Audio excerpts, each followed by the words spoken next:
Antonio Pulido, presidente de la Fundación Cajasol. ¿Qué tal? Buenas noches. Hola, buenas noches. Y bienvenido al plató de 7TV Andalucía. Le agradecemos especialmente su visita. Encantado de estar un año más aquí con vosotros. Vamos a hablar de la Fundación Cajasol, pero permítame en primer lugar, desde el punto de vista más personal, ¿cómo está viviendo usted la pandemia? No sé si usted tiene fatiga, cómo vivió el confinamiento domiciliario, las restricciones de esta segunda ola? Bueno, yo creo que lo estoy viviendo como la mayoría de los andaluces y andaluzas, con incertidumbre, con preocupación, pero al mismo tiempo reponiéndome e intentando tener el máximo del ánimo posible, que creo que también hay que tenerlo en estos momentos. ¿Qué siente usted cuando sale a la calle? ¿Siente respeto, miedo, precaución, inquietud?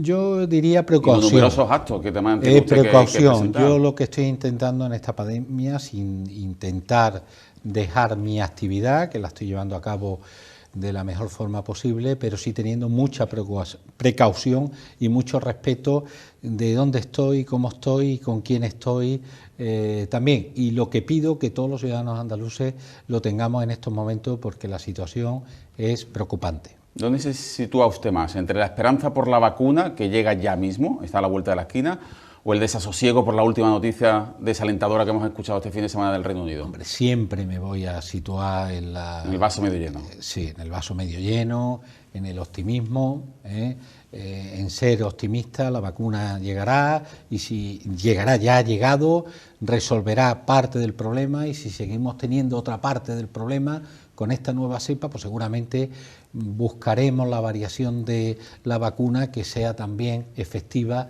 contra este maldito virus. ¿Y este maldito virus cómo ha afectado a la actividad de la Fundación Cajasol? ¿Han debido ustedes suspender muchos actos o reorientarlos?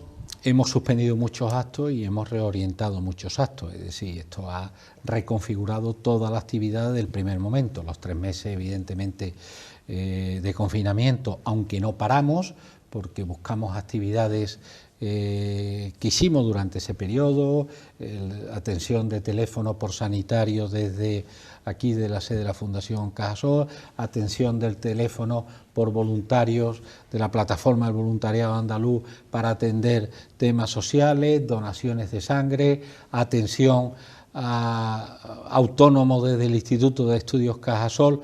No paramos, y evidentemente después que se termina el confinamiento, pues lo que hicimos fue readaptarnos, tuvimos que suspender algunos actos y otros reorientarlos en el sentido de cumplir, en eso sí estamos, con las más estrictas medidas de seguridad. Pero eso no nos ha impedido algo, y es que sigamos teniendo actividad. Yo quiero seguir teniendo toda la actividad que nos permite, evidentemente, la norma, y quiero seguir tengamos toda la actividad también, si es posible, lo más presencial posible.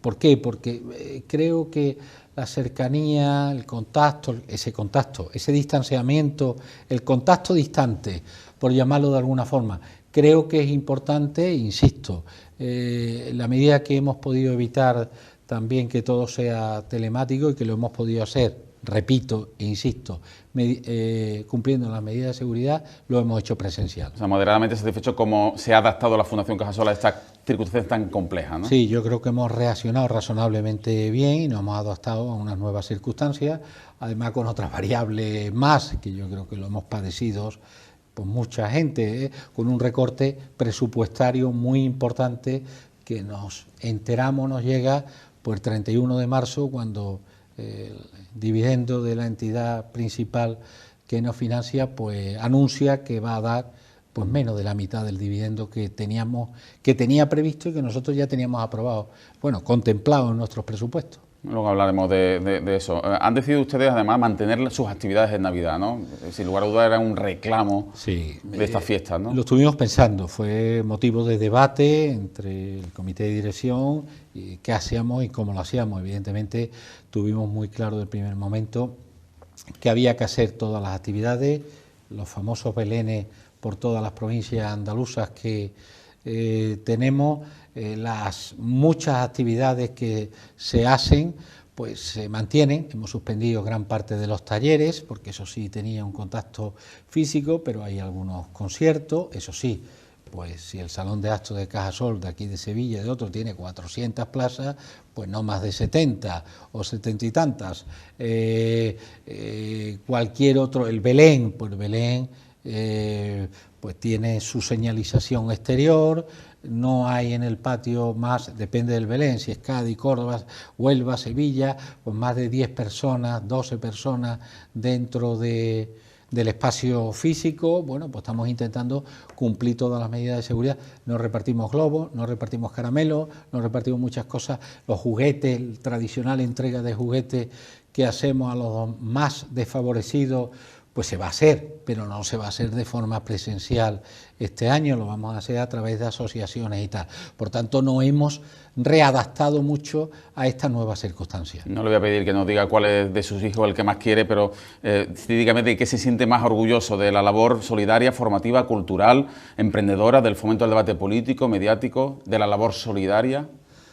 Hombre, yo creo que cada momento tiene también tu predilección. Yo creo que en estos momentos estamos muy volcados con todo lo que es la acción social y la ayuda a los más necesitados.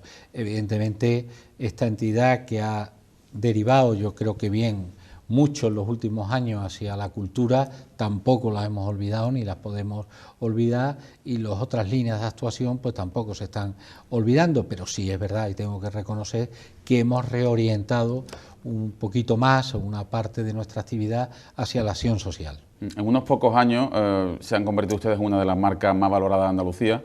¿En adelante se trata de consolidar esta posición o hay posibilidad de diversificar aún más la fundación? Bueno, yo creo que camino se hace al andar, es decir, yo creo que no podemos estar estáticos y constantemente hay que estar reinventándose. Yo no soy de los que me conformo con decir acción social, cultura, emprendimiento, formación, nos basta. Bueno, pues, ¿qué podemos hacer en una nueva circunstancia? Y posiblemente este momento que estamos viviendo pues sea un momento también para reinventarse. Por tanto, no descarto nada y que cojamos otras líneas nuevas y que reorientemos las que tenemos. ¿Cómo valora la apertura de los nuevos espacios en Jerez y Huelva? Si ya está dimensionada territorialmente Cajasol o incluso hay posibilidad de expandirse. No, nosotros siempre tenemos claro que queremos estar, nuestro objetivo es Andalucía, tenemos presencia pues prácticamente en la mayoría de las, bueno, tenemos presencia en todas las provincias andaluzas, en algunas de una forma directa con sede propia y en otras de una forma concertada con organizaciones y con otro tipo de entidades. Pues, por ejemplo, en Granada el convenio que tenemos con la Fundación Caja Granada, con el mismo origen que nosotros, pues nos hace que tener una presencia compartida con ellos allí muy activa y muy potente. Pero estamos en todas, prácticamente en todas las provincias, evidentemente, donde hay sedes, Sevilla, Córdoba, Huelva, Cádiz, Jerez, pues hay una presencia mayor porque hay sede física. Ya digo, en Granada pues tenemos mucha actividad con ellos compartida y en otras provincias pues hay otro tipo de entidades con las que colaboramos y hay una actividad muy importante. En cambio de tercio, señor Pulido, apelo a sus conocimientos como economista. ¿Cree usted que a Andalucía le va a costar más salir de la crisis económica provocada por la pandemia por su excesiva dependencia de sectores más castigados por la COVID como el turismo y los servicios? Bueno, lo que sí tengo que decir es que Andalucía ahora mismo está siendo más castigada que otras zonas de España por la pandemia. Y también tengo que decir que normalmente, después de una crisis, Andalucía ha salido con un crecimiento mayor que otras zonas después de haber pasado este tipo de periodo. Espero que aquí ocurra igual, caemos de una forma mayor, pero también subimos de una forma mayor, con lo que se compensa de alguna forma esa situación. Sin duda yo creo que hay que ser realista. Y la situación de Andalucía es una situación, pues, no diría yo preocupante, pero sí es una situación que hay. Digo que no es preocupante porque tenemos un activo empresarial muy potente que está siendo capaz de dar respuesta, de adaptarse a esas nuevas circunstancias y de impulsar nuevas actividades y nuevos proyectos de una forma rápida. Pero por otra parte es cierto y verdad que la dependencia de Andalucía sobre el sector turístico, igual que de otras zonas como puede ser Canarias o Baleares, es muy potente, por lo que nos va a afectar o nos está afectando de una forma muy especial. También es cierto que nuestro sector agroalimentario, que de alguna forma compensa, también es muy potente. Por tanto, yo soy y quiero ser optimista porque he visto una reacción importante del tejido productivo, ya lo hizo en la crisis del 2008, básicamente con la internacionalización aquí en Andalucía, y espero, todavía estamos en plena convulsión, todavía estamos en la UCI, espero que conforme salgamos de esta situación de UCI se sea capaz de planificar, de proyectar lo que queremos mucho mejor y evidentemente de ejecutarlo. Habla usted de estar en la UCI. ¿Confía usted en el poder sanador de los fondos de recuperación europeos? Yo no confío en el poder sanador y además creo que como lo consideremos un poder sanador nos equivocamos. Va a ser un poder reparador, que no es lo mismo, pero no sanador, es decir, nos va a ayudar a reparar una situación muy complicada y muy difícil, pero que nadie piense que va a ser la panacea de un dinero que va a venir, una parte a fondo perdido y otro se ejecutará o no a través de créditos que van a ayudar muy bien, que hay que emplearlos muy bien, que tienen que ser capaces de generar riqueza y que no deberían de ser únicamente para tapar pues agujeros de un determinado momento. Yo espero que tenga un efecto reproductor de actividad, de impulso económico. Esta crisis, señor Pulido, está acelerando una segunda fase de fusiones bancarias. Usted que pilotó varios procesos de fusiones en Andalucía, ¿qué piensa sobre la nueva concentración de bancos? No sé si fue el que más fusiones he hecho de España, pero yo creo que sí. Cajasol, luego Banca Cívica, luego con la Caixa. Ante Guadalajara y después Banca Cívica. 4 y una salida a bolsa. Yo viendo el panorama de las 45 cajas y de los responsables que estaban, pues no sé si el que más, pero de los que más. ¿Qué pienso? Yo creo que las fusiones bancarias, dije hace 8 años que eran necesarias y ahora el tiempo me está dando la razón. Evidentemente eran necesarias y cuanto antes se hicieran mejor. Yo creo que los localismos no tienen sentido dentro del poder o de la estructura financiera. Lo que hay que exigir es que haya fluidez en el crédito, que haya prestación de servicios, venga de alguna forma de donde venga.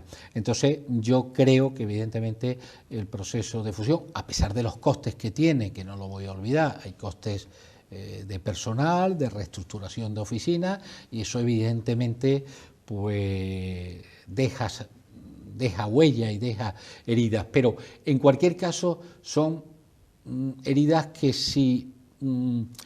que son necesarias de alguna forma, porque si no somos capaces de afrontar este tipo de medidas, al final la herida se convierte en una muerte anunciada. Pues precisamente sobre el proceso de fusiones, decía usted lo siguiente, hace justo un año, en la entrevista a la que usted acude puntualmente a final de cada año aquí en 7TV Andalucía. No lo he dicho nunca, pero lo voy a decir ahora. Yo no sé si tomamos la decisión correcta de que el sistema de caja de ahorro desapareciera como desapareció. Yo tengo mis dudas. Es más, creo que si nos hubiéramos encaminado a determinadas transformaciones, pues posiblemente podríamos haber salido.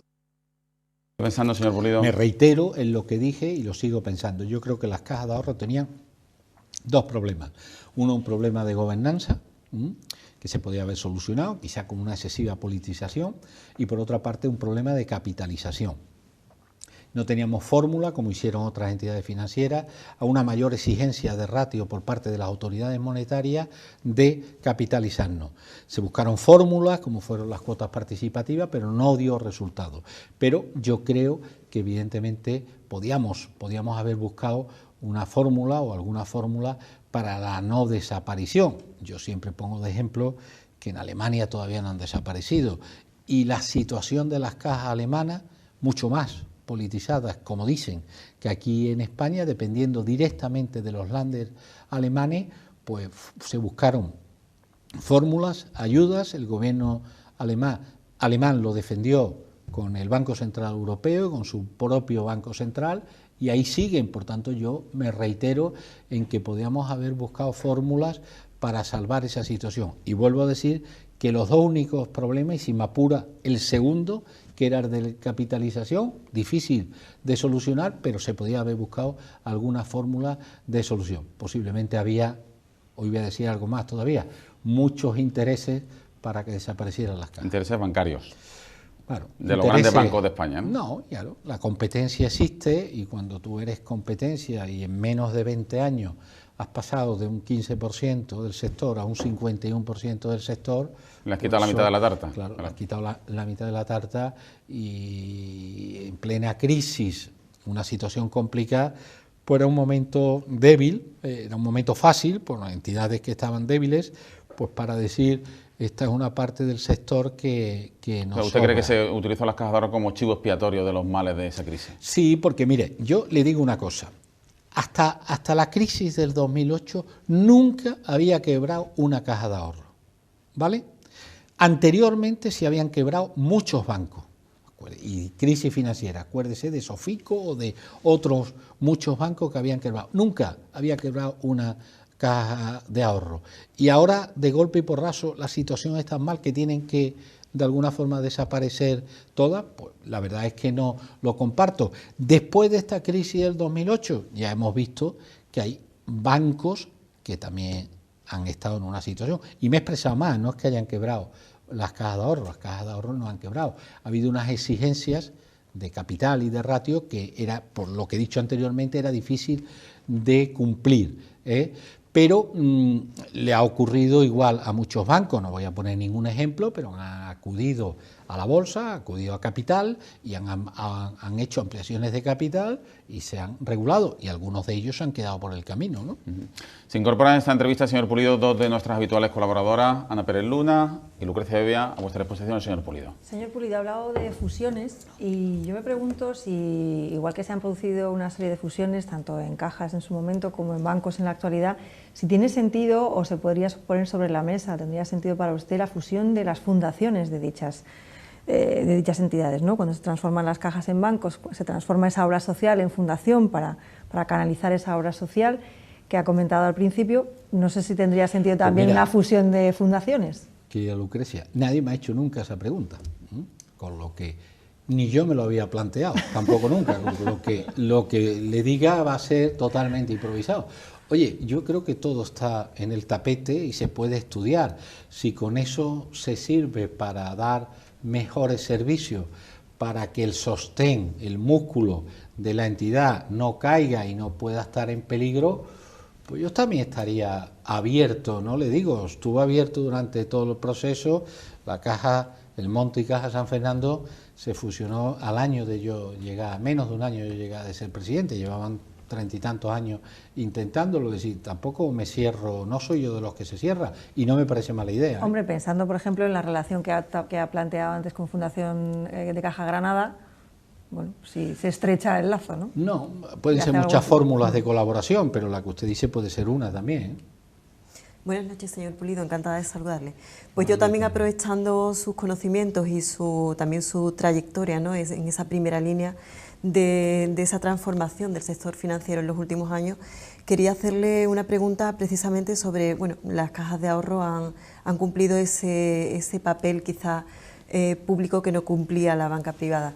De manera recurrente surge ese debate sobre si sería apropiado que existiera una banca pública como tal.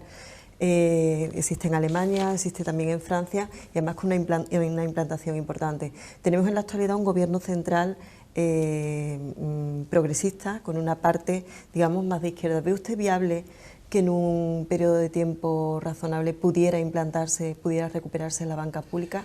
¿Y qué opina sobre la banca pública pura y dura? Yo sería reticente sobre la banca pública únicamente por las experiencias que hemos tenido anteriormente. Una banca pública tiene que funcionar exactamente igual que una banca privada en la no relajación de cumplir determinados parámetros y determinados ítems. Y luego, por otra parte, yo le diría, no es una cuestión de querer o no querer, sino que el sector financiero es un sector regulado y, por tanto, aquí influye mucho lo que piense en este caso el Banco Central Europeo. No creo que, dadas las circunstancias, el Banco Central Europeo esté por autorizar banca pública. Creo que no, en estos momentos. Me puedo equivocar y tal.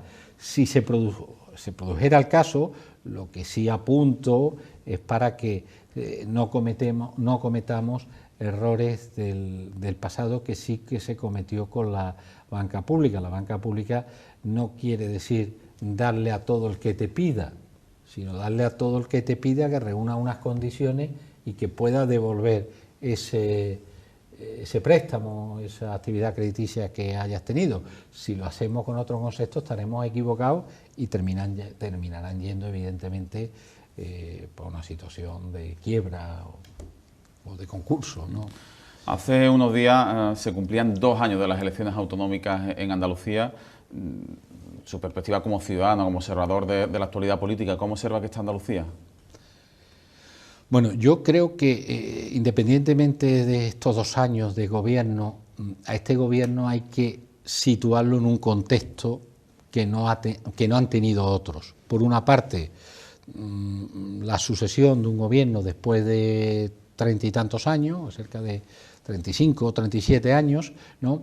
Y 2, que prácticamente la mitad de este mandato es en una situación con una pandemia importante. Entonces, claro, cualquier valoración que se pueda hacer creo que está condicionado por estos 2 elementos. En cualquier caso, y yo le digo mi opinión y me mojo, creo que este gobierno lo que sí nos transmite ahora mismo a todos los ciudadanos es una situación de estabilidad, porque en cualquier caso hay 3 presupuestos y se aprueban mañana los presupuestos y eso es lo principal, la principal acción de cualquier gobierno, el que se aprueben unos presupuestos. Digo, la principal acción son los presupuestos de cada año y, por tanto, la sensación que se transmite en ese sentido es la de estabilidad.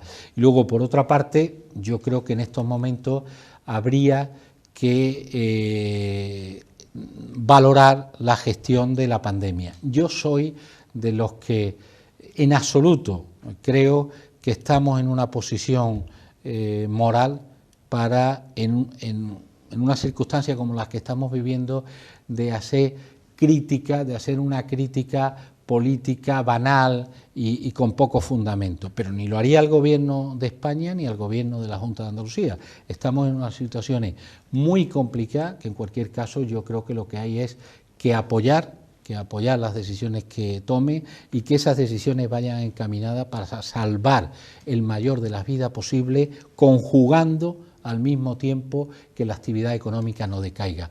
Y en ese sentido yo creo que la valoración de este Gobierno también es positiva.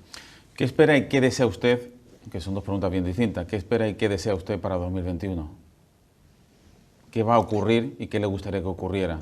¿Cuándo va a llegar la recuperación económica? Espero claramente que termine esta pandemia, eso lo tengo clarísimo, ¿no? Es decir, que de una forma u otra, con vacuna, o de cualquier otra forma, porque desaparezca el virus, terminemos y podamos empezar una nueva fase. Vuelvo a decirle que yo creo que en economía hay que ser optimista, pero no optimista antropológico. Hay que tener los pies muy en el suelo y saber hasta dónde podemos llegar. Yo soy de los que piensa que no vamos a volver a la situación de partida de este año, del 2020, pues posiblemente hasta que pasen un quinquenio, 5 años. No creo que estemos en fase, en mi opinión, y creo que la de los centros de estudios más refutados por ahí apuntan, ¿no? Otra cosa es que queramos impulsar optimismo, que hay que hacerlo, pero hay que ser también realistas, y yo creo que en cualquier caso vamos a tardar un tiempo haciendo las cosas bien, porque le hago una pregunta, o me hago una pregunta: ¿vamos a llegar en 1 año, en 2 años, en 3 años a tener otra vez cerca de 90 millones de turistas? Yo lo dudo. Va a haber muchas reticencias, tanto en el turismo exterior como en el turismo interior.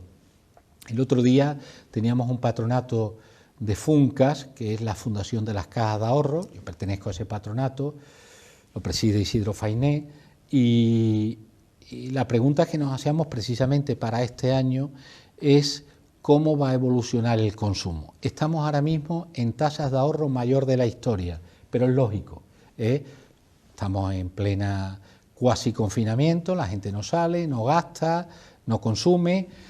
Cuando termine todo esto, la mayoría de la población va a tender al consumo o al ahorro. Yo creo que es una respuesta que no tenemos certeza ahora mismo de darla a nadie. Podemos aproximarnos a lo que cada uno pensamos de lo que va a ocurrir. Se ponía en la reunión esta de Funca el otro día de ejemplo, ocurrirá lo que ocurrió después de la Guerra Civil, que hubo una generación enfocada básicamente al ahorro, aquello de niño apaga la luz, porque había que tener un concepto de ahorro, o saldrá una población con ánimo de consumir lo que no ha consumido, de divertirse lo que no se ha divertido, de viajar lo que no, o tal, o va a tener por otra parte miedo a que situaciones de este tipo se vuelvan a volver a repetir y lo coja en una situación no confortable financieramente. Pues no lo sé, no lo sé. Por eso digo que hay que ser cauto, hay que ser prudente y tener y ser realista para pensar que esto vamos a tardar un tiempo en recuperarnos, pero evidentemente que con esfuerzo, ilusión, ganas, proyectos, pues volveremos a la situación que hemos tenido anteriormente. Señor Pulido, terminamos casi como empezábamos hablando de las Navidades. ¿Le gustan estas fiestas? A mí sí. ¿Cómo las va a pasar? Pues las voy a pasar con mis hijos, y al final de las Navidades, pues digo, Nochebuena vamos a estar solos los 5, y que somos de familia, y luego pues se incorporará mi padre y mi hermana con nosotros. Pero bueno, en este caso, para mí estas Navidades van a ser más tristes que otros años. Un último mensaje a los andaluces que le están viendo en estos momentos, no sé si de responsabilidad, de ánimo, de civismo, pues de aliento. Pues usted lo ha dicho todo. Yo creo que tenemos que lanzar un mensaje, en primer lugar, de responsabilidad. Estamos en una situación difícil, estamos en una situación complicada. No echemos por la borda lo que hemos conseguido durante este tiempo. De civismo, cumplamos las normas que nos están diciendo, y por otra parte, de ilusión, de alegría y de optimismo. La vida se vive una vez, hay que ser optimista, hay que ser alegre, y de esta, igual que de otra, saldremos. Muchísimas gracias, señor Pulido, presidente de la Fundación Cajasol. Buenas noches, ánimo por esa pérdida reciente familiar y felices fiestas. Igualmente a todos los andaluces. Venga, hacemos una pausa obligada para publicidad, 5 minutos, y analizamos la actualidad en compañía de Ana Pérez Luna y Lucrecia Eve, aquí en 7TV Andalucía.